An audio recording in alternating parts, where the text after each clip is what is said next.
Ti akéde ẹja àjọgbọ́ testimony yìí. Before you know it, something entered my back, lifted me up.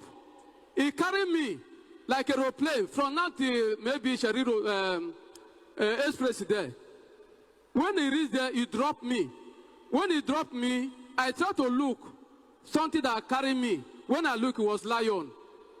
It was what? Lion. Lion. Hey. So when the lion dropped me, the place was very narrow, very tight. He now raised one of his hand up. He said, I should go like this. When I go, he said, Ṣé rí ibi tí mo ti rí pé àwọn people yóò parọ́ torí nǹkan báyìí ti ṣẹlẹ̀ sí mi rí tó jẹ́ wípé Ọlọ́run ló kó mi yọ.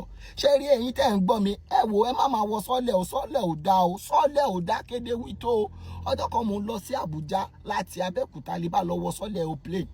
Àṣé pilot tó ń gbé wa lọ ó ti mọ tí yó mi ò mọ̀.